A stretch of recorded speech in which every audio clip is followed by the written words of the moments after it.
bienvenidos.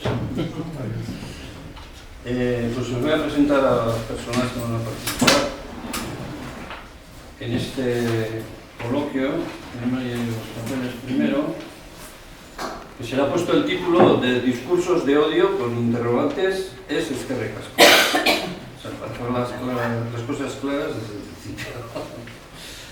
Bueno, entonces tenemos a Lilian Hernández, que es psicóloga, que ha venido desde El Salvador, está un poquito lejos, y bien, ella tiene experiencia en trabajo con mujeres, atención de mujeres y niñez víctimas de violencia, también de atención con hombres que ejercen violencia intrafamiliar, y es constituyente de las personas que han constituido la Unión Sindical de Trabajadoras y Trabajadores del Instituto Salvadoreño para el Desarrollo de la Mujer.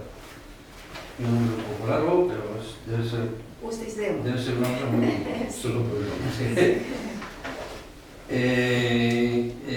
Y luego tenemos a Bárbara, de una asociación que se llama ZAS, que según mis datos se presentó el año 2015 ya en Donostia y luego se constituyó como asociación en el 2018, ¿no? Y hasta ahora, y desde entonces pues habéis estado trabajando. Bueno, es una red de agentes sociales e institucionales que desarrolla una estrategia de sensibilización social para prevenir la discriminación y la xenofobia, para mejorar la convivencia y aprovechar el potencial de la diversidad cultural. Contribuye a desmontar estereotipos y prejuicios en una estrategia a largo plazo, y esto me gusta mucho decir a modo de sirimiri, porque tiene que quedar suave e densamente en su puesto. Las estrategias consistentes, bueno, muchas estrategias consisten en negar rumores y bulos con datos reales y, bueno, aunque importantes, que son, lo que se busca es un cambio de los marcos de visión e interpretación, y eso es lo que están trabajando. Luego ya nos explicará algo de lo que estoy diciendo. Es que lo he conocido hoy. Y luego tenemos a Ainhoa y a Roa, que son de Alboan, de Fundación Alboan, que bueno, ellas forman parte del equipo que lleva en Alboan, que es una organización de la Compañía de Jesús, y que trabaja por la construcción de una ciudadanía global comprometida con la justicia socioambiental y la equidad de género, y que tiene un marco de actuación no solo ser una ONG en otros países, sino también en nuestro entorno, ¿no? En ese sentido. Alboan aspira a transformar las estructuras que generan exclusión, tanto, como decía, a nivel local como global, y a promover nuevas formas de relación social y económica más justas y sostenibles. Bueno, y una vez dicho esto, pues vamos a entrar en materia.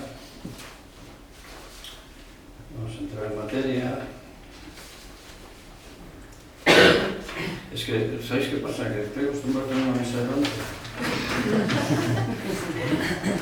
Así es un poco lío. Bueno, entonces, vamos a empezar el tema inicial con dar unas claves para entender los discursos de odio. Y voy a decir unas preguntas y vais contestando.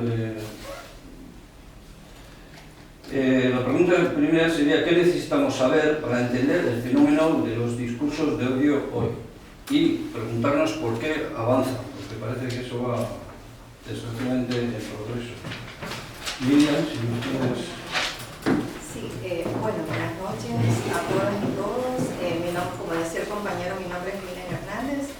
Antes que nada, agradecer pues la participación. Bueno, entender los discursos de odio, creo que tenemos una idea, pasa todos los días.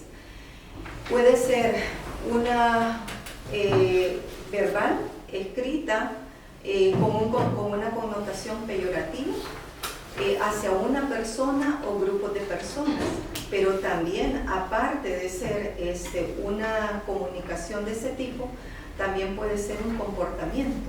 Es decir, no necesariamente podemos manifestar, sino que también podemos tener una actitud de rechazo hacia una persona o grupo de personas.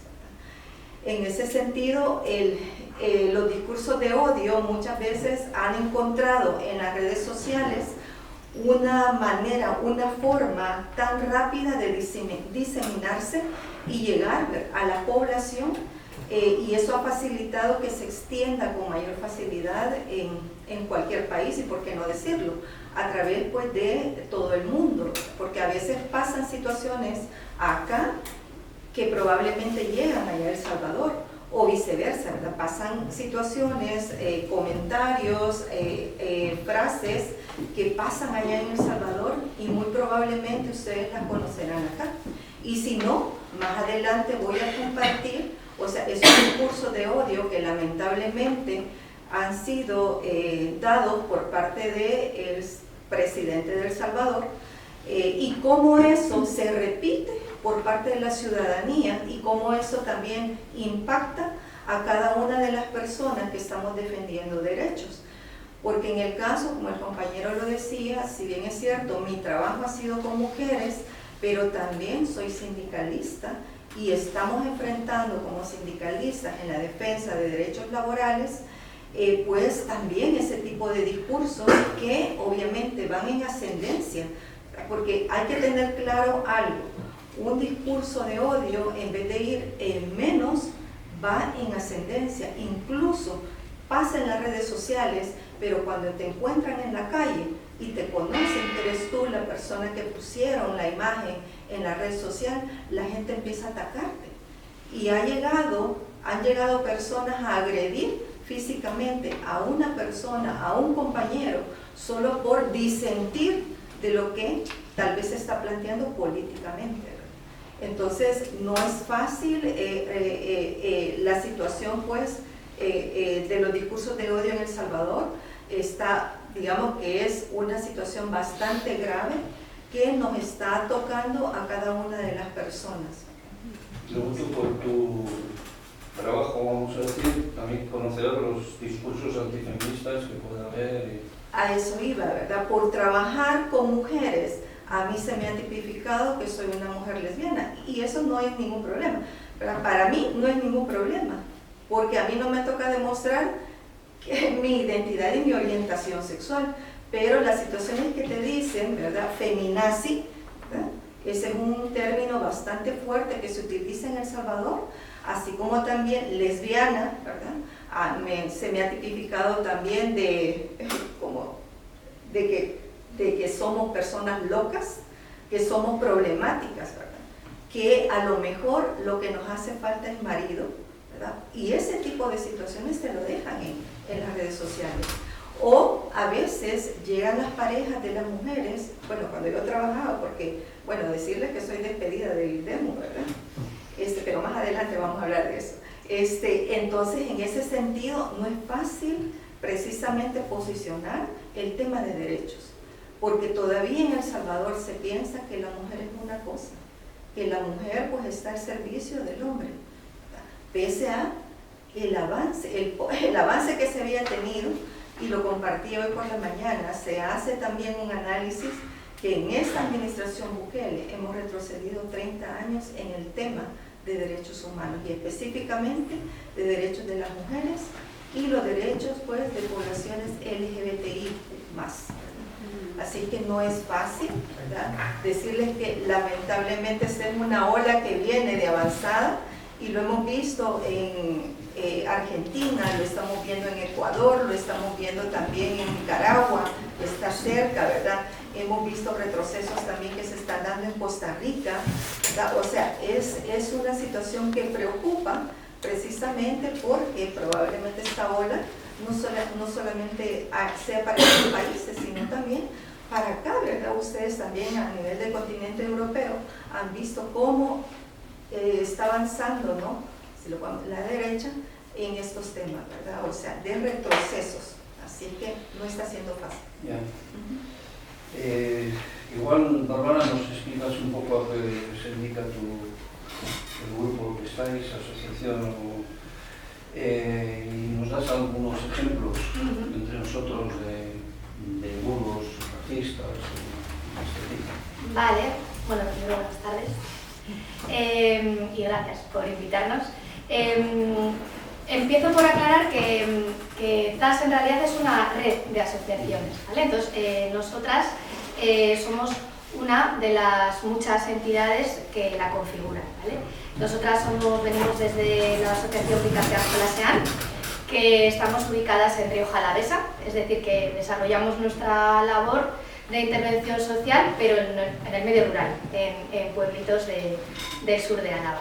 Entonces, para nosotras formar parte de una red como ZAS es muy interesante porque nos conecta, ¿no?, con lo que está pasando en el resto de Euskadi y por ende en el resto del mundo también. Creemos que esta parte de trabajo en red es muy importante, pues bueno, porque creo que es muy importante ir desde lo local hasta lo más universal. Y en cuanto a lo que nosotras vemos, concretamente en Rioja Alavesa, un poco por la tipología, ¿no?, por la demografía que hay, sobre todo es una islamofobia muy presente. Bueno, es de ese porcentaje de personas migradas que hay, que ahora creo que ronda el 14% de la población total, de toda la cuadrilla. Pues eso, pues igual el 40 y pico, 43, 44 serán personas que vienen del Magreb. Entonces, claro, eso impacta mucho en pueblos tan chiquitines, ¿no?, como Rioja Alavesa. Y bueno, pues hay una parte de esa islamofobia que además es islamofobia de género, una parte pues que se llevan sobre todo las mujeres, ¿no?, una mirada como muy dura hacia la mujer árabe o la mujer musulmana, concretamente, porque bueno, es que está esa frase, ¿no?, de las del pañuelo. Pero bueno, a los hombres también, porque están esas frases de bueno, que están ahí en el bar y no hacen nada, o ¿no? Yo qué sé, o incluso como si aquí estuviéramos, el resto de culturas o el resto de la población estuviéramos libres del patriarcado, ¿no?, y solamente se concentrase en la parte que ellos concentran. Eso sobre todo es lo más presente, pero bueno, también hay población pakistaní, bueno, de otros orígenes también, de Latinoamérica están empezando a llegar, de Colombia, de Venezuela, y bueno, en ellos y en nosotros está muy presente, sobre todo la islamofobia es lo que más nos encontramos. Y en fin, sí que queremos destacar que hay una parte que está muy asociada de esos bulos, evidentemente a la falta de recursos, ¿no?, que cuando vienen mal dadas, digamos, pues al final esas carencias, bueno, esa culpa se echa al de fuera. En los pueblos además, no sé si estáis de acuerdo, que pasa que todavía hay más carga, ¿no?, que ser la de fuera en un pueblo todavía tiene como más carga, si encima le vas añadiendo capas, ¿no?, de ser racializada, tal, pues tiene mucha más. Entonces, bueno, pues cuando hay falta de empleo, falta de vivienda, otras carencias, pues bueno, pues se va a señalar siempre al de fuera o a la de fuera. Y esa es una parte pues que hace que bulos que ya venían de antiguo, como esta de las RGIs y demás, que son conocidas por todos y por todas, pues ahora tienen más presencia pues un poco por el contexto global. Pero hay una parte muy emocional, un poco en la línea que tú decías también, ¿no?, de que creo que también nosotras nos manejamos también en el ver, sí, lo que está pasando fuera desde luego tiene, ¿no?, una consecuencia directa en lo local, pero creo también que hay una serie de población, pues eso, pues pensando en personas muy mayores que llevan toda su vida viviendo en un pueblito, que ven cómo su pueblo se ha ido vaciando, y que luego de repente llega gente nueva y muy diferente. Entonces, si empiezan además de lo que ya les mueve a ellos y a ellas a nivel emocional, si encima escuchan en los medios de comunicación, ¿no?, amenaza migratoria y que te van a ocupar la casa y no sé qué, hay un componente ahí de miedo y de otra serie de cosas que hay que acompañar también, ¿no? Entonces, bueno, ya entraremos luego un poco en cómo lo hacemos, pero yo creo que ahora lo más presente un poco, por lo menos en una población rural como la de Rioja Alavesa, nos enfrentamos mucho a esa parte de la islamofobia, la falta de recursos, las políticas que vienen de fuera, pero hay una parte emocional que creemos que es un componente importante a tener en cuenta. Sí. Gracias, Bárbara. Alboan, igual nos podéis explicar ese equilibrio que tiene Alboan entre lo global y lo local, ¿no? Cómo el trabajo es, por supuesto, con otros pueblos de Latinoamérica, de África, incluso con la India hay muchas relaciones también, con Gujarat, con Japón, pero luego también lleváis una labor en cada sitio, ¿no? Un trabajo local con... Sí, sí. Bueno, pues empiezo presentándome. Yo soy Ainhoa, técnica de Alboan, como ha dicho Fernando, y ella es Ruba, mi compañera también técnica de Alboan. Y bueno, nosotros trabajamos en Alboan, ¿no? Que es una ONG de cooperación internacional, que como ha dicho Fernando, trabajamos en muchos países. Entonces, pues entendemos estos discursos de odio desde un enfoque global, ¿no? Entiendo que, como han dicho ya las compañeras, que no es algo que pasa simplemente aquí, que es aislado, sino pasa en todo el mundo y lo hemos visto últimamente mucho en las noticias. Pues en julio mismamente lo que pasó en Murcia en Torre Pacheco, ¿no? Esas manifestaciones con muchos mensajes de la ultraderecha. Lo hemos visto también en Gasteiz, en el barrio de Rota, con lo que ha pasado en las lonjas que han estado viviendo, ¿no? Jóvenes inmigrantes, cómo ha reaccionado una parte del barrio, ¿no? Lo vemos con las políticas de Trump y también con manifestaciones que ha habido en diferentes países de Europa, con también mensajes contra la migración y contra comunidades o colectivos que son vulnerados. Entonces, bueno, pues nosotros creemos que en contextos de crisis, ¿no? Cuando hay conflictos, cuando hay procesos de migración, cuando hay desigualdades, pues que se utiliza el odio como un lenguaje rápido, fácil, peligroso, pues para dividir, para señalar y para deshumanizar a ciertas personas. Entonces, bueno, pues lo entendemos un poco por ahí y creemos, como has dicho, ¿cómo te llamas? Bárbara. Como ha dicho Bárbara, que tiene un factor, ¿no? Que es de miedo también, ¿no? O sea, la ciudadanía siente miedo, tiene muchos prejuicios, tiene muchos estereotipos ante estas comunidades y estos colectivos y reacciona de esta manera porque esto está arraigado en nuestra sociedad. Y al final, ahora mismo, pues que la tecnología está muy presente en el día a día y que usamos mucho las redes sociales y están en el día a día, pues estos recursos se utilizan mucho para difundir esos mensajes instantáneamente y de manera muy rápida, ¿no? Y eso hace que los mensajes de odio se difundan muy rápidamente y que aparte se normalicen, porque lo vemos todos los días. Entonces, claro, pues este mensaje que se ve todos los días, pues para la gente que tiene ese miedo y esos prejuicios, pues ya lo normalizas totalmente. Entonces, es un poco de manera global y ya después entraremos un poco en el trabajo comunitario que hacemos en Gasteiz, que ya os explicaremos más adelante, pero un poco para resumir, pues trabajamos con familias refugiadas y migradas en Gasteiz, en procesos comunitarios de acogida y bueno, eso ya igual lo comentamos más adelante. Sí. Muy bien. A ver, una cuestión es que estos mensajes de discursos de odio tienen un impacto sobre los derechos humanos en general, ¿no? Sobre los derechos de las personas. Entonces, la pregunta que os haría es, desde la experiencia de cada una, ¿cómo se viven, cómo se enfrentan esos discursos en cada una en vuestro ámbito? Lina, ¿quieres tú? Bueno, ¿cómo se viven los discursos de odio? Voy a decirlo en dos vías, a nivel personal, como trabajadora, como sindicalista, pero también cómo lo viven también las personas que disienten de los discursos oficiales o de las políticas que el Estado salvadoreño está implementando. ¿Cómo lo vivimos? Bueno, las compañeras han mencionado que hay mucho miedo. La sociedad salvadoreña y las y los trabajadores tienen miedo.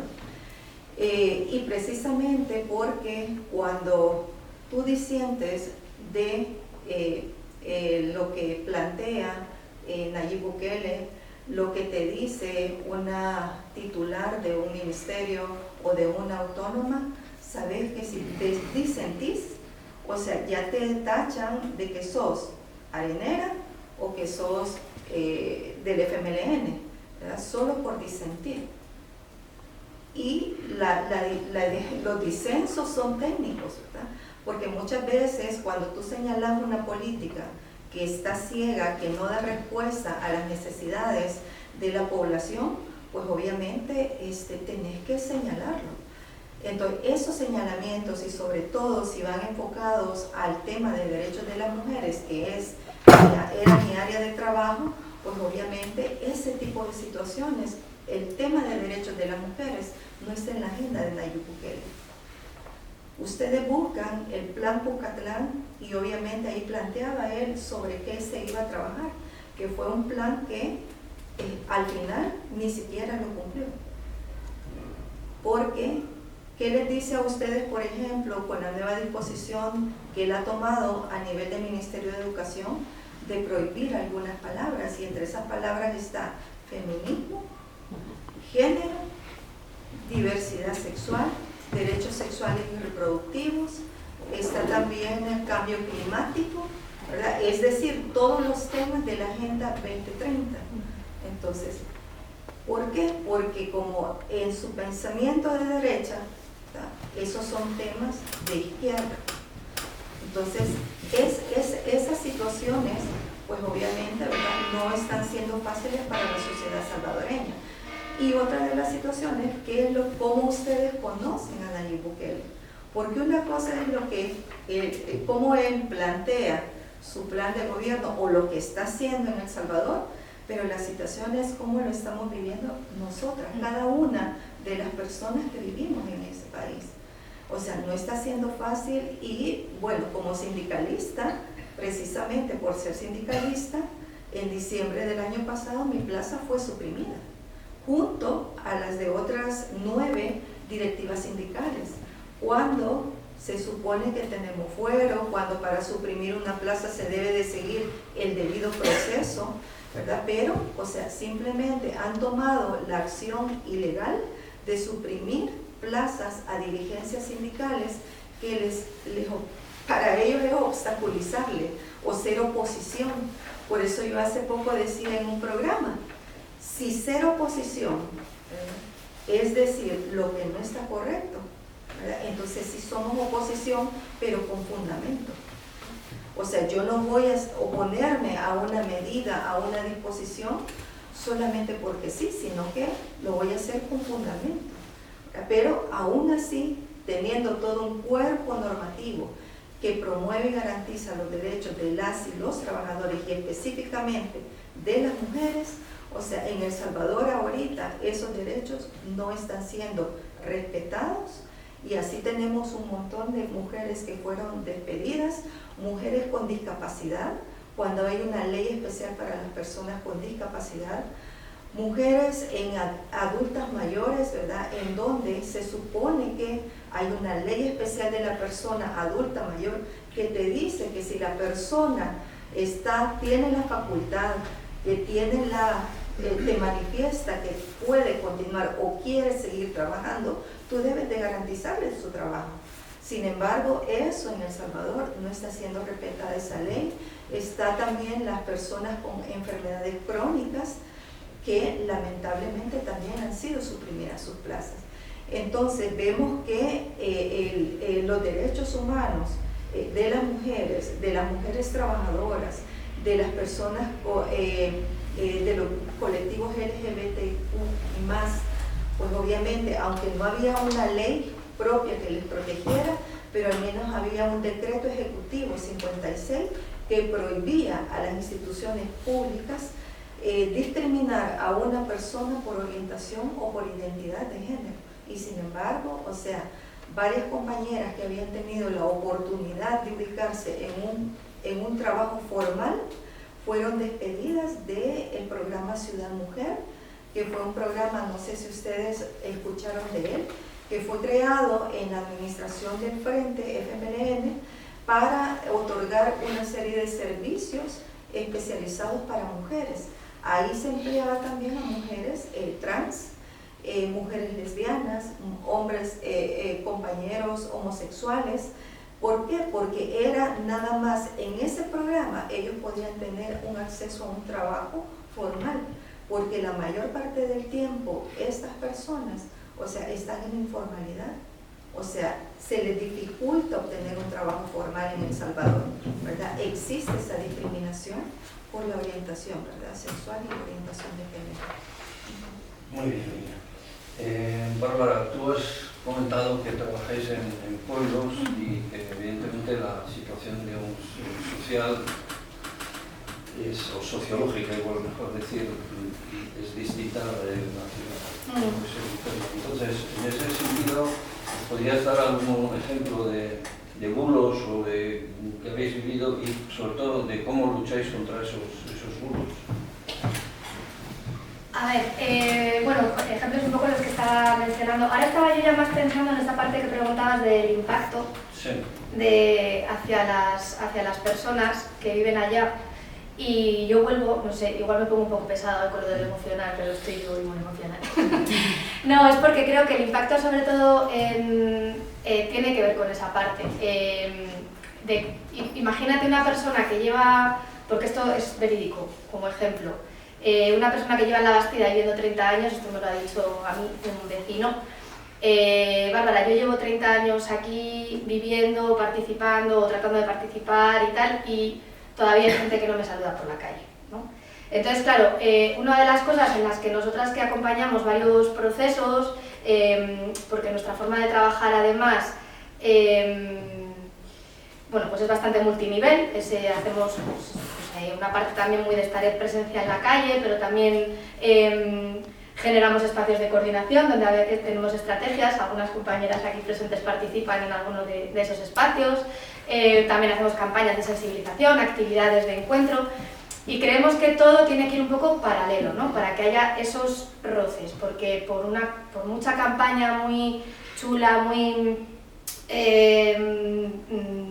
creativa que lancemos, que también que llega, no digo que no, además es que luego os contamos así como más ejemplos, pero si no hay esa parte de relación, de que en la que tengamos que poner como un espacio de encuentro, que inventarnos un sitio donde de manera improbable se van a encontrar estas dos personas y a partir de ahí se van a saludar. Y es que eso pasa. El otro día me lo decían, estamos ahora en una de las alianzas en las que estamos con Osakidecha y hacemos paseos saludables.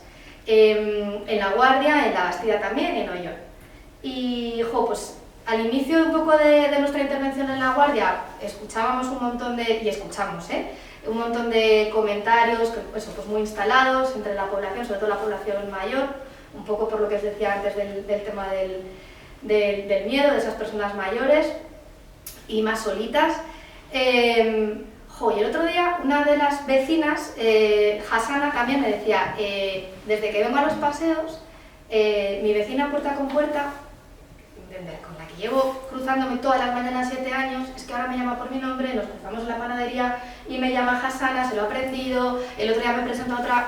Entonces quiero decir que esa es una de nuestras estrategias, tenemos más, pero es que si no se dan esas situaciones no se va a ir cambiando nada. Porque he hablado del miedo que tienen las personas igual mayores que ven cómo sus pueblos cambian, pero imaginaos esa persona, ¿no? Mustafa, que mencionaba antes de La Bastida, que lleva 30 años viviendo en La Bastida, si nadie le saluda, ¿qué te genera, no? ¿Cómo tiene que sentirse ese vecino? Pues yo me imagino que súper triste, pero también muy frustrado, también muy enfadado, o sea, tienes ahí un montón de emociones que no sabes ni por dónde te da el aire. Y entonces, claro, cuando me hace mucha gracia, cuando otro bulo que se oye, bueno, no bulo, otra cosa, una frase que se oye, que es ¿dónde están las personas migradas que no participan? Como si el resto participásemos mucho, también te digo.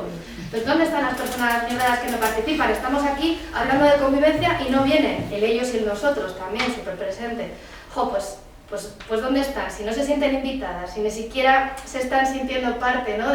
de ese vecindario. Entonces, claro, vuelvo todo el rato al emocional porque creo que hay que tenerlo muy presente, ¿no? De todas las partes. Cuando trabajamos la convivencia, digamos, pues eso, pues hay una parte pues pues eso, pues muy de prevención, muy de ver qué necesita una parte, qué necesita la otra, ¿no? Y entonces, bueno, eso hay que acompañarlo,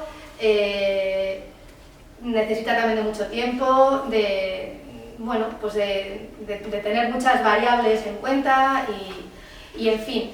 Es importante, ¿por qué? Pues porque también es muy fácil pasar de ese bulo repetido, como decíais por aquí también, ¿no? Que comentabas que se naturaliza, a la parte más discriminatoria, que eso es lo verdaderamente peligroso. Porque claro, si yo repito que mi casa no la voy a alquilar y no la voy a alquilar a esta familia gitana porque me la van a reventar, o a esta persona que viene de... pues es que al final no se queda en una conversación de bar, es que realmente no se la estoy alquilando, a este sí y a este no, y eso es discriminación, y eso ya es odio y ya es manejarnos en unas lógicas que son muy peligrosas, ¿no? Entonces, bueno, por eso creo que lo emocional hay que tenerlo muy presente todo el rato. Muy bien. Alban, habéis acogido, vamos a decir, a personas, familias refugiadas en medio de otros países, de Ucrania, de Siria. Entonces, ¿qué experiencia tenéis sobre cómo ha sido esa acogida? Y luego, un poco en la línea de lo que decía Bárbara, ¿cómo se han sentido o no se han sentido acogidos por sus vecinos, ¿no? Por la gente que tienen alrededor? Voy a empezar respondiendo a esta pregunta del impacto, ¿no? ¿Qué impacto tiene en los derechos de las familias y de las personas? También, primero voy a enfocar un poco en cooperación y después voy a pasar, va a explicar un poco el trabajo que hacemos y qué impacto tiene precisamente en las familias con las que trabajamos. Pero aún así, un poco, como tenemos las dos patas de cooperación y trabajo comunitario, empiezo por cooperación. Y, o sea, nosotros creemos que los discursos de odio de una manera deslegitimizan el trabajo solidario, porque al final nosotros estamos trabajando, ¿no? en ciertos países, como has dicho, África, América Latina, en India también, con comunidades que son vulneradas, ¿no? Con colectivos que son vulnerados. Y al final ellos sienten ese rechazo, ¿no? A nivel personal, pero claro, nosotros estamos trabajando con ellos también. Entonces, ese rechazo hace que la ciudadanía tenga ese rechazo y ese apoyo social y ese apoyo político se disminuya de una manera. Y después también, claro, las personas que están trabajando ahí, cooperando, y las sociedades locales que están ahí también trabajando en terreno, pues sienten esa inseguridad, ¿no? Y esa falta de... pues y sobre todo de seguridad. Entonces, un poco eso por parte de cooperación. Y después, centrándonos en Gasteiz, en los proyectos que tenemos de trabajo comunitario con familias que, bueno, realmente tenemos dos, uno que es Ausolana y otro que es Loturak. Ausolana es con familias refugiadas sirias y Loturak tiene un perfil así más diverso, que ahora actualmente tenemos familias de Marruecos, del Sáhara, de Colombia, y habrá más nacionalidades. Pero eso ya, si quieres, explicas un poco todos los impactos que tienen. Sí, en los dos programas, como acompañamos a familias, como en Ausolana, a familias sirias, en Loturak a familias más ¿no? de otros países. A ver, el trabajo con estas familias, el impacto del discurso de odio lo vivimos, no solo lo vemos, porque se ve a la hora de acceder a los derechos más básicos, a la vivienda, a la sanidad, incluso a la dignidad. Voy a dar ejemplos. Por ejemplo, en el acceso a la vivienda, muchas familias con las que trabajamos encuentran con la negativa constante a la hora de alquilar un piso. Y no es por el tema de la solvencia económica, porque ya la tienen, sino es por el origen o el apellido.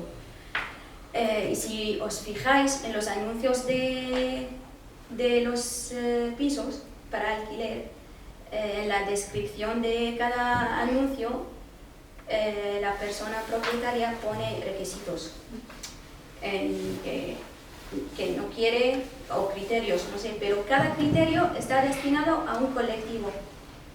Se ve que porque no quiere a personas, a familias musulmanas. Porque no quiere a familias de Sudamérica. Y así, o sea, cada criterio ¿cómo se llama? Excluye a un colectivo determinado. Y eso lo vivimos porque lo vivimos muy duro. Para nosotras que acompañamos, para las familias todavía es más duro. También a la hora de, en la sanidad pública, acompañamos también no Solana, por ejemplo, a familias sirias que vienen con un visado especial a través de ACNUR y vienen con el NIE ya asignado. Cuando llegan aquí, los primeros pasos son, un paso de lo que hay que hacer es sacarles la tarjeta sanitaria. Y en los mostradores siempre hay trabas, porque siempre hay ¿por qué queréis la tarjeta? O sea, pero no se dice en palabras, pero se ve que si venís aquí y creéis que lo vais a tener todo, pues no. Entonces ponen trabas y trabas y nosotras con ellas. Y eso se vive muy duro. O sea, yo lo pasé muy mal cuando eso pasó hace 3 años. Y ya con la primera experiencia muy dura, y luego ya sabemos qué hay que hacer con la persona cuando actúa de esta manera. Y también hay lo que se puede llamar empatía selectiva, que es para mí que hay personas que rompen estos estereotipos que promueven los discursos de odio de alguna forma, vestimenta, estudios, manera de hablar y así. Estas personas tienen más facilidades a la hora de la interacción con la sociedad, o sea, lo tiene más fácil el tema de integrarse en la sociedad. Pero algunas personas de la sociedad lo hacen, aceptan a estas personas no porque son personas, sino porque son diferentes de los demás. O sea, no es que porque soy esa persona porque es maja o porque merece como cualquier persona, no, porque es diferente de los demás. Y eso no es inclusión, sino es un refuerzo al estereotipo que promueve el discurso de odio. Y eso genera miedo, ¿no? A nivel personal genera miedo, genera frustración y también la desconfianza y sensación como constante de tener que demostrar que se merece estar aquí. Y también a nivel comunitario genera más división, porque como ha dicho Ainhoa, por ejemplo, en el barrio Errota, en Gasteiz, cuando esa cadena de manifestaciones que convocaba a una parte del barrio por los problemas de inseguridad, también sembraban esta división, porque decían, claro, hay jóvenes y que son la fuente de los problemas de inseguridad, porque son delincuentes. Claro, en su momento muchas asociaciones vecinales en Gasteiz dijeron que no, que el problema no son ellos, sino es la falta de políticas sociales. Y es el miedo. Muy bien. Entonces, igual nos contéis ahora algunas experiencias más en lo concreto que hayáis hecho para combatir todo este tipo de cosas, de bulos, de discriminación y tal. Bueno, como organización, UNT, ¿verdad? Es una federación a la que mi sindicato pues está adherido. Lo primero que hemos hecho es precisamente tratar de formar, capacitar para que más que todo los trabajadores identifiquen, o sea, los discursos de odio, que esa naturalización, como lo han dicho las compañeras, que existe, o sea, dejemos de desnaturalizarla. Otra de las situaciones es el hecho de que se necesita también hacerlo desde la perspectiva, ¿no?, sindical también, porque a veces en las organizaciones sindicales lamentablemente también, o sea, se hacen esos discursos, están presentes los discursos de odio. Y pues la idea es precisamente eso, formar, capacitar a las y los trabajadores para para que se promueva, se difunda, o incluso lo actitudinal, porque ya las compañeras también han señalado, muchas veces no basta con decir una palabra, sino que un gesto de desagrado hacia las personas o hacia la persona. Otra de las situaciones, por ejemplo, en el caso de las y los trabajadores, ahorita hay una disposición girada, ¿verdad?, por el presidente Nayib Bukele, en donde las personas a las que se nos suprimió la plaza, a las personas que han presentado su renuncia, a las personas que fueron despedidas el año pasado, ninguna institución pública puede contratarlas nuevamente. Entonces, ahora imagínense, o sea, lo difícil que es para las y los trabajadores en este momento, o sea, poder acceder a un empleo. Incluso las personas que han renunciado, no por ejemplo, a mí me suprimieron mi plaza, pero las personas que han renunciado y que dijeron, mire, yo mejor me voy, no quiero tener problemas, ya voy a buscar trabajo en otra parte, hasta para esas personas que pusieron su renuncia, ¿verdad?, se les están cerrando las puertas en las instituciones públicas. Y bueno, por lo menos en mi país, la empresa privada no te contrata, o sea, ya después de los 40 años, a los hombres, y en el caso de las mujeres, mucho antes, porque precisamente está también siempre nos acompaña a las mujeres ese rol reproductivo, ¿verdad?, esos roles tradicionales que aunque, o sea, ya las mujeres conozcamos de nuestros derechos, en el imaginario de la persona contratante está, ¿verdad? Bueno, primero hay preguntas que no te deberían de hacer, si estás casada, si estás soltera, cuántos hijos tenés, qué edades tienen tus hijos. A una compañera que está divorciada incluso le preguntaron, ¿no?, si pensaba volverse a casar. Palabras que no se las hacen a un hombre cuando va a una entrevista. En el tema del sindicalismo, ¿qué pensar del sindicalismo? O sea, te preguntan en una entrevista de trabajo, te preguntan qué pensar del sindicalismo y si existiera la posibilidad de organizar un sindicato, si tú participarías. Esas preguntas no deberían de hacerse. Sin embargo, en las empresas privadas las hacen en El Salvador.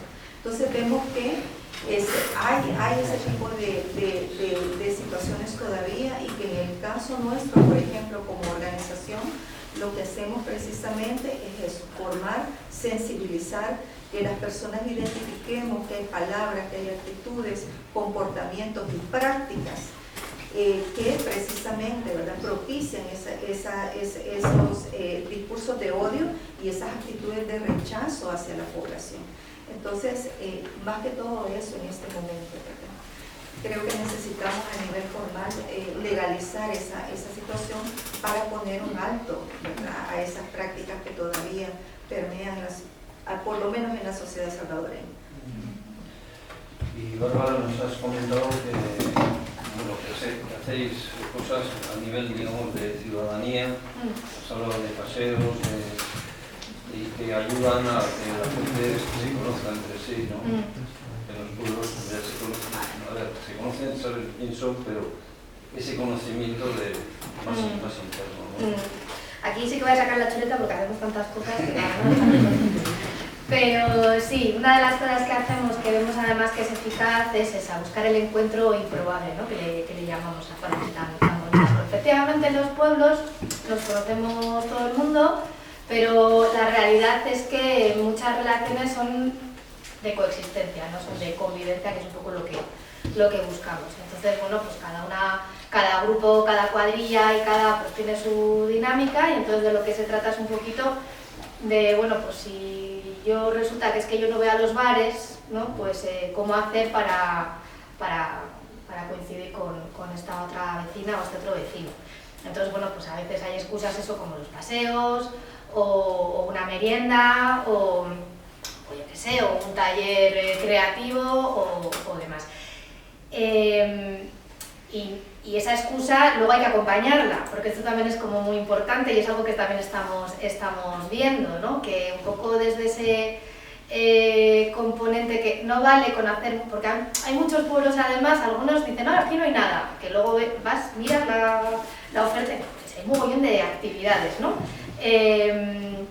Pero efectivamente, o bien hay gente que no se siente invitada a esas actividades y por lo tanto hay que acompañar, o bien no se va a dar ese encuentro si no hay un poco de ese acompañamiento, pues por nuestra parte, más técnico, o incluso esa capacitación que mencionabas tú antes también es algo que nos está sirviendo mucho. Es decir, por ejemplo, nosotras sí que hemos puesto en marcha los últimos años Bisilaguna en Rioja Alavesa, y entonces somos 4 compañeras, no podemos estar en 8 o 9 comidas a la vez. Entonces lo que hacemos sobre todo, y no solo con Bisilaguna, con otras actividades, es generar grupos motores de personas en cada pueblo, que no solamente van a ayudar a impulsar esa actividad, sino que durante ese les hacemos un acompañamiento y una capacitación, ¿no? Formación, damos formación antirrumores, sensibilización.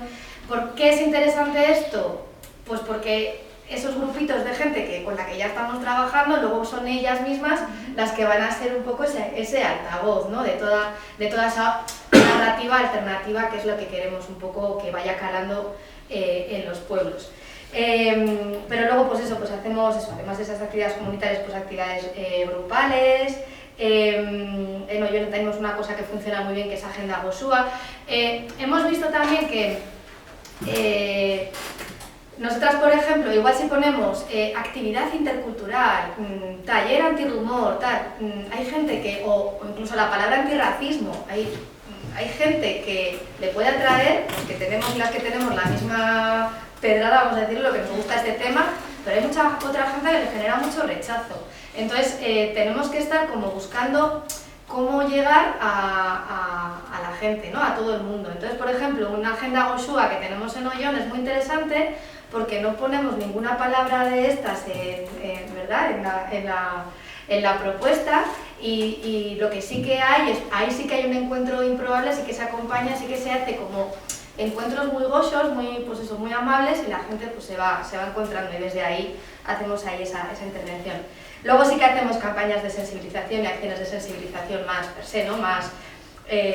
Pero también intentamos además buscar siempre otros sectores, pues yo qué sé, pues en pandemia que no podíamos hacer gran cosa, pues sacamos una campaña muy interesante para las panaderías, que era Pan con Miga, y entonces en todas las panaderías de Rioja Alavesa pues había bolsitas, además de carteles y un trabajo así como de comunicación, pues la gente llevaba sus bolsitas del pan con su receta de un pan libre de rumores y libre de racismo, pero lo mismo también hemos hecho en bares, porque lo que buscamos es llegarle todo el rato a otra gente diferente. Trabajamos muchísimo con centros educativos.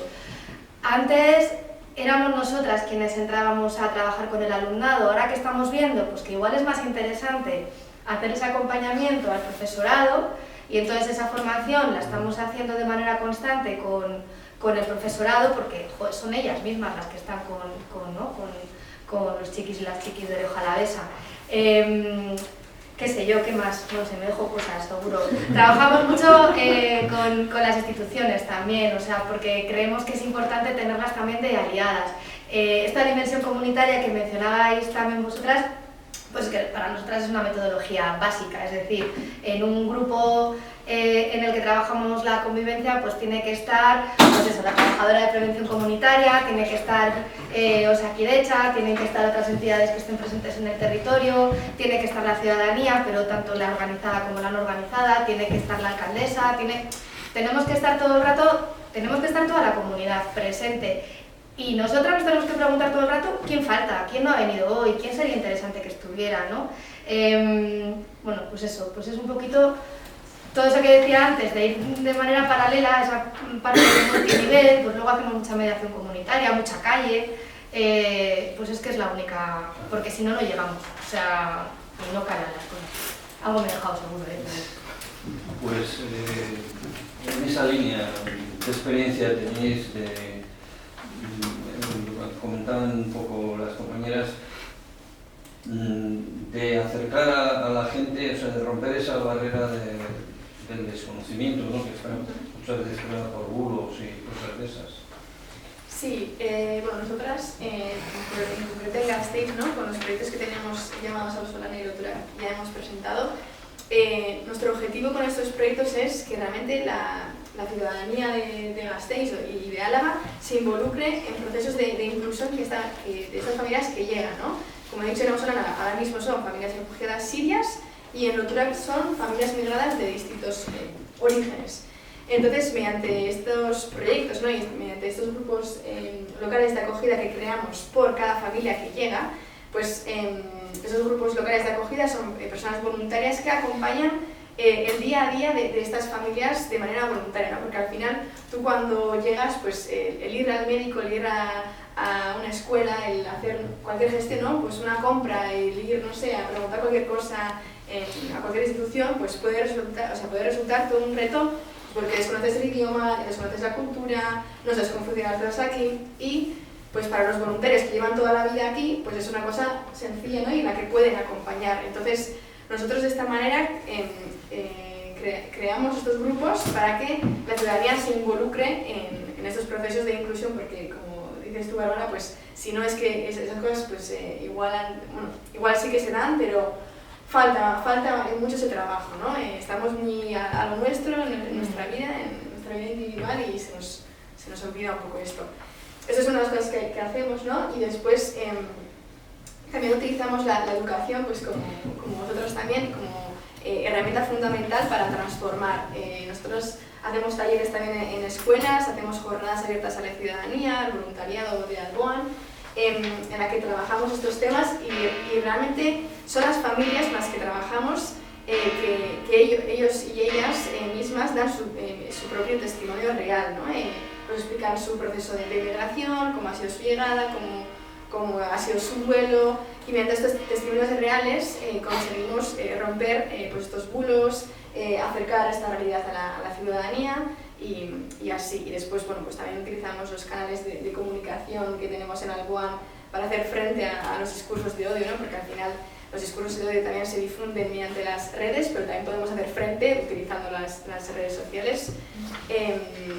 Y otra cosa que hacemos también es la incidencia social, ¿no? Y la defensa de los derechos de las familias refugiadas y migradas, y esto ya va en el día a día, ¿no? Como ha dicho Ruba, pues desde en el proceso de acompañar a una familia a conseguir una vivienda y ver que sus derechos son vulnerados por su mismo origen, o también, por ejemplo, nos pasó hace un mes, ¿no? en Osakidecha mismamente, que íbamos con una familia que quería utilizar el servicio de Dualia, que si no conocéis es un servicio público y gratuito en el que si una familia quiere ser atendida en otro idioma, pues lo puede pedir, y se le negó a esta familia este servicio público. Entonces, pues bueno, pues si hay una persona voluntaria o una persona técnica que está acompañando a esta familia, pues hace la defensa de este derecho. Y no sé si hay algo más. No, pero ahora los retos, ¿no? Con estas, Sí. con lo que hacemos, nos gustaría superar los retos que encontramos. Por ejemplo, tenemos el individualismo, como has dicho, porque cada uno ya, no sé si lo habéis notado, pero yo sí, que llevo aquí 11 años y es diferente. Ahora es muy diferente de antes, porque ahora es más lo personal que lo comunitario. Y el trabajo comunitario ahora es como muy necesario, porque si no, o sea, vamos muy mal.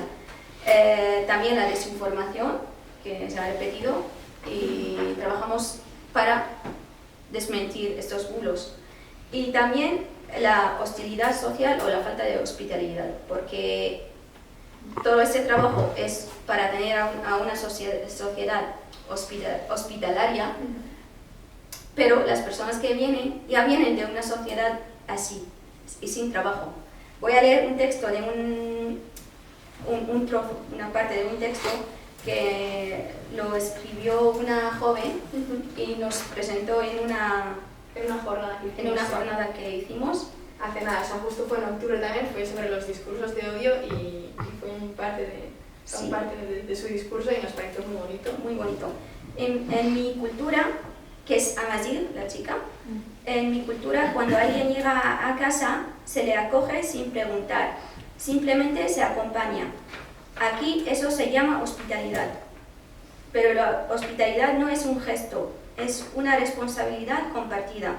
No se trata solo de acoger al otro, sino de construir un espacio donde nadie se sienta invitado, sino parte. Muy bien, pues yo creo que han quedado claras vuestras posturas, vuestras posiciones, vuestros pensamientos, pero por si hubiese alguna cosa más que ampliar, abrimos el turno de preguntas. Si queréis hacer alguna pregunta a ellas, adelante.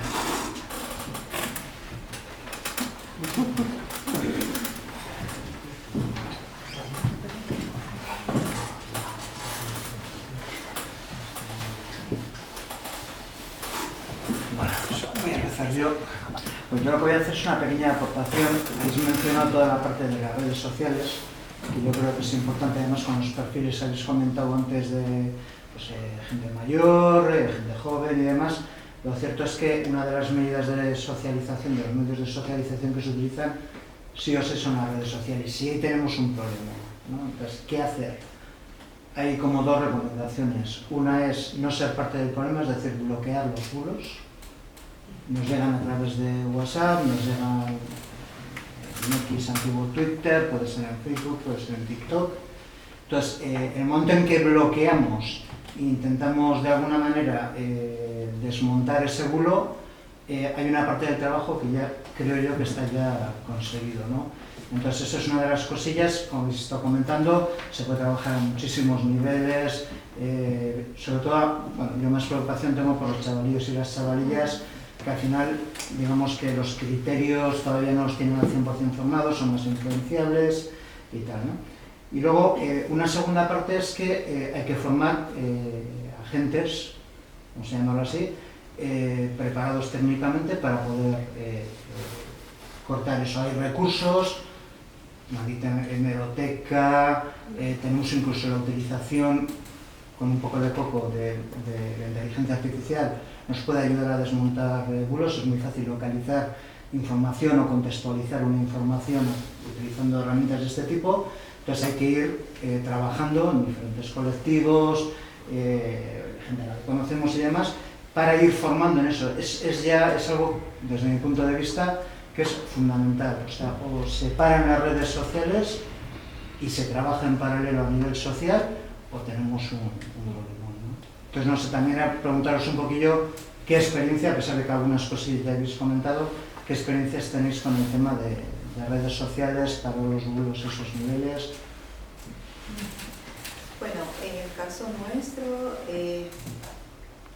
una de las medidas es que cuando identificamos que hay un comentario, incluso pues hasta amenazas de atentar en contra de la persona, lo que hacemos es irnos al perfil y verificar si efectivamente la persona es confiable ese comentario, y hacer una captura de pantalla para ir como documentando y si se puede pues, o sea, hacer la denuncia respectiva pues.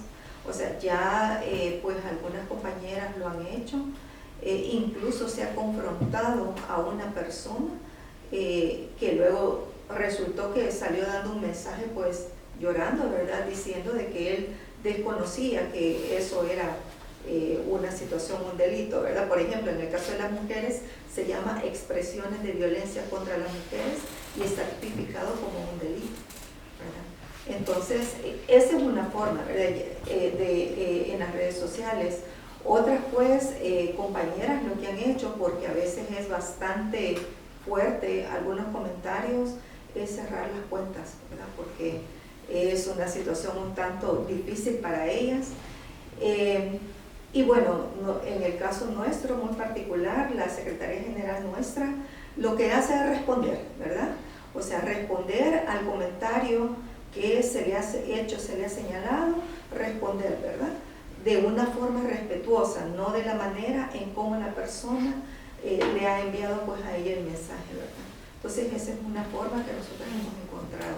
Pero sí creo que es importante lo que usted ha hablado y las compañeras acá que también lo han mencionado, la formación identificar, o sea, realmente esos discursos de odio y desnaturalizarlo, ¿verdad? Desnaturalizarlo del imaginario de las personas, porque eso propicia, ¿verdad?, que se vayan incorporando pues y desaprendiendo algunas formas que hemos aprendido las personas y que a veces ni siquiera nos percatamos, ¿verdad?, de que es una práctica discriminatoria, ¿verdad?, o que se está pues cayendo pues en una situación de discurso de odio. Gracias. Si queréis añadir algo. A mí es que este me parece un temazo, el temazo, ¿no? Lo que pasa que, fíjate, cuando me abrumo mucho con esto, porque claro, menuda bola, cómo se para, tal, y le pregunta a gente que pilota de comunicación, por ahí están los compañeros de Mecadi o demás, y bueno, incluso gente que trabaja ya a nivel estatal, ¿no? Ya en otras esferas, porque digo, ¡hala, que nos viene tal! Al final, lo que me dicen viene a ratificar un poco lo que veníamos hablando ahora, que claro que hay que tenerlo en cuenta, claro que hay que estar muy al tanto, pero hay que seguir desmontándolo a pie de calle, o sea, mucho activismo, mucho estar en la calle y mucha contranarrativa, porque al final es eso, al final es quitarles voz. Es que tienen mucho poder, un montón de poderes fácticos y entonces si ponemos mucha energía en intentar pararla a esos niveles, es que yo creo que la energía hay que ponerla, es mi opinión personal, en eso, a pie de calle, desde lo cotidiano, desde lo local, poquito a poquito, ir capacitando. También la responsabilidad individual creo que es muy interesante en esto, bueno, pues eso, tú lo has mencionado, ¿no? En cómo esto que me llega, bueno, voy a contrastar, ¿no? O leer o escuchar otros referentes. Creo que esa parte, bueno, pues también es muy interesante que a nivel ciudadano lo incorporemos. Y eso, yo a nivel profesional, ahora mismo he decidido poner mi energía en eso, en a pie de calle y en el activismo a pie de calle, porque es que si no me desilusiono además, y creo que es muy importante seguir pues eso, hablando con la gente. Además habrá narrativas, habrá bulos que se desmonten con datos, pero es que hay muchos otros que yo estoy viendo que no. O sea, bueno, yo y muchas compañeras que ya lo venimos hablando, ¿no? Esa reflexión de que por mucho que digamos ya que esto no es así, las personas que estén instaladas en esa idea no les vas a bajar de ahí por mucho dato que le des. Entonces vuelvo a eso, a lo emocional, al tú a tú y a la calle. Sí, ¿puedo decir algo? Sí, claro. Nosotros en Almón hemos tenido una experiencia un poco, bueno, negativa en el Facebook, que en un grupo de Vitoria, creo, de toda la comunidad de Vitoria, no sé si, no me acuerdo ahora si era para la vivienda solo o general, más general, nos pidió una voluntaria escribir un texto en el que decimos que estamos buscando una vivienda para una familia y tal. Y ella publicó, o sea, mandó ese texto al grupo y uno del grupo, o sea, una persona del grupo lo publicó y todos los comentarios eran machistas. Discriminatorio. Sí, todos. De verdad que no me acuerdo ahora si hemos quitado el mensaje o no, pero le pedimos no mirar ya los comentarios. Yo a nivel personal, por ejemplo, lo que suelo hacer es denunciar. O sea, cuando me sale, denuncio. Pero muy curioso lo que pasa, porque si denuncio un vídeo o alguna publicación bajo lo de que incita al odio, si es incita al odio hacia la gente de aquí, o sea, hacia comunidades de aquí, se quita. Pero si es incita al odio hacia otros países, no se quita, porque al final cuando se denuncia llega mensaje. Y a mí ninguna de esas denuncias han funcionado. Si tiene carácter de xenófoba o racista y así, pero hacia personas más árabes o más de Sudamérica, eso no funciona. Funciona solo si es contra algún bulo de Alemania, sí. Eso es muy curioso. Y en las charlas que hacemos también con los colegios, por ejemplo, solemos terminar, o sea, intentamos terminar con, porque los adolescentes, son las chicas y chicos, son más los que consumen esas redes sociales más que nosotras, o sea, del siglo pasado. Entonces, sí, terminamos en que hay que dudar en toda la información que nos llega. O sea, así explicamos, porque me guste o no, hay objetivo detrás y hay que saber dudar de esta información, sí o sí. Es como Capacidad un intento, sí. ¿Tenéis alguna pregunta más? Yo sí, habéis dicho, es que no veo si hay alguien otra con la palabra. No. Todas habéis mencionado el miedo, de alguna manera u otra. Y a mí me gustaría, vale, esto es un reto ahí, que dijerais herramientas así como rápidas, o de que aquí la mayoría de la gente somos de la calle, no organizada, o organizada en otras cosas que no tienen nada que ver con esto. Entonces, herramientas para luchar contra el miedo. Porque el miedo también se disfraza de ira. Cuando tú ves a la gente, esa que decías tú, esa gente mayor, que de pronto te suelta una de estos, pues madre mía, que ni te lo esperas, vamos, en la pescadería, en donde sea, ¿no? Entonces ahí, yo personalmente me pongo roja, respiro profundamente y me tengo que callar en ese momento porque puedo explotar. Entonces, por ejemplo, yo siento que a mí me faltan herramientas, no de datos, sino herramientas emocionales para afrontar ese miedo o esa ira, o cuando el miedo se... ¿Tenéis cositas que decirnos así? Me las doy un momento, ¿eh? Porque yo diría que ya tienes una buena herramienta que es respirar. Y a veces hay que elegir las luchas, además, porque creo que eso está muy bien también en estas cosas. Hay veces que bueno, pues que tiene sentido contrarrestar y otras veces decir, bueno, igual lo voy a dejar para otro momento o para... ¿no? Entonces creo que esa ya es una herramienta muy válida y además muy práctica. Y yo diría, no sé vosotras, pero...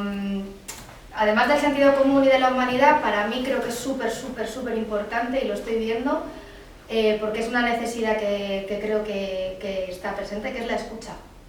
Es que la gente necesita que se le escuche, tanto el miedo de las personas que llegan, que igual no han tenido espacios para que nadie les acompañe a ese duelo migratorio que habéis mencionado, pero es verdad que no es una cosa que no se está acompañando en muchas ocasiones, tanto como las personas estas que nombras que tienen ese miedo a lo diferente. Entonces, creo que unas y otras tienen...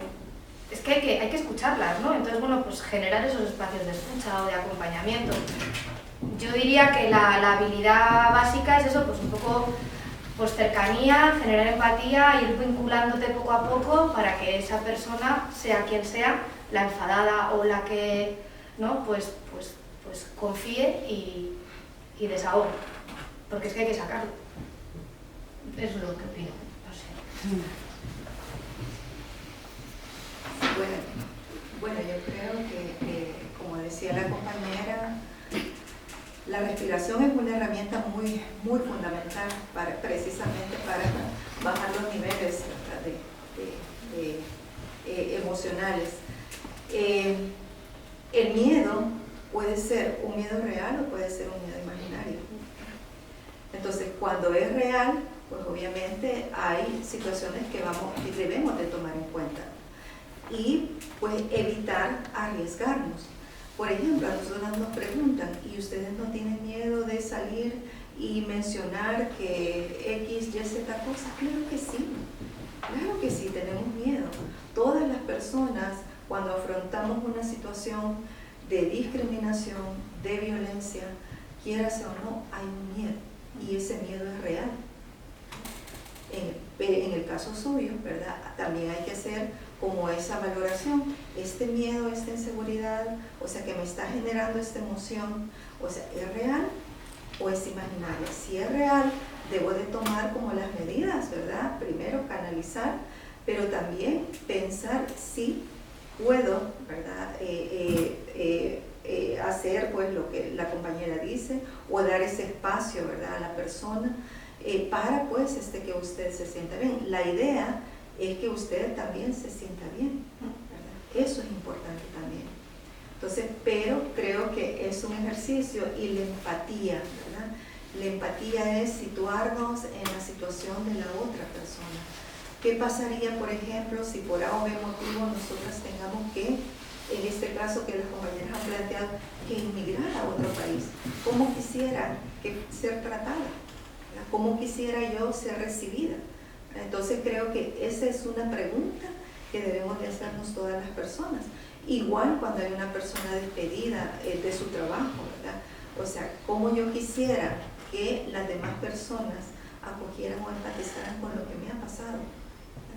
Entonces, porque tú vas a ver las redes sociales, por ejemplo, en el caso nuestro, que fuimos despedidas bajo esa figura de supresión de plazas, en donde muchas personas dijeron, sí, está bien, ¿verdad? Son unas haraganas, son unas huevonas, están en contra del presidente, y un montón de cosas, ¿verdad? Pero también hubieron personas que fueron solidarias. Y por esas personas estamos aquí. Porque hoy fuimos nosotras, pero mañana pueden ser otras. Se habla, ¿verdad?, que hoy en diciembre vienen otros despidos. Entonces no me puedo mostrar indiferente al dolor de la otra persona. Entonces creo que esa es la parte humana de la que las compañeras también han hablado. Es humanizarnos ante situaciones que generan dolor en otras personas. Cuando a mí me suprimieron la plaza en enero, yo ya tenía edad y tiempo para pensionarme. Cuando yo fui al sistema de pensiones que tenemos, me dijeron, ya decidió pensionarse. No, le dije, obligada estoy aquí pensionando, porque no fue mi decisión. Entonces, y eso es algo que no todas las personas lo entienden. Cuando tú decides pensionarte, porque también es un duelo que tú tienes que prepararte, es tu vida laboral, ¿verdad?, versus, o sea, la otra parte de tu vida. Entonces, tiene que haber para las personas una preparación, ¿verdad?, si yo me quiero jubilar. Pero ¿qué te dicen en el trabajo? No, ¿verdad? Usted ya qué estorbo está haciendo, es que usted mejor jubilada debería de estar, o pensionada. Y esas palabras, o sea, allá duelen.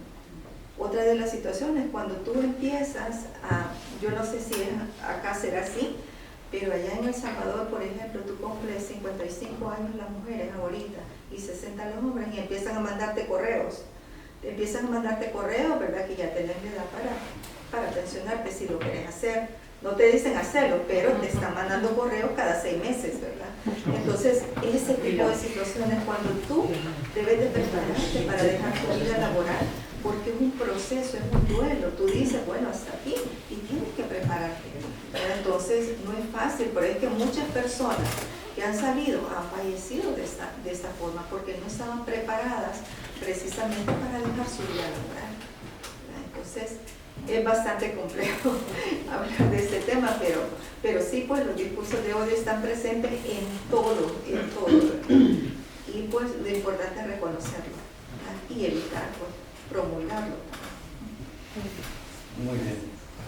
Pues si no tenéis nada más, me gustaría acabar con una pequeña frase. El Washington Post es un periódico de Estados Unidos que fue el que destapó el caso contra Nixon del Watergate, todas aquellas historias. Y el año posteriormente, ya en 2017, el lema de ese periódico es "La democracia muere en la oscuridad".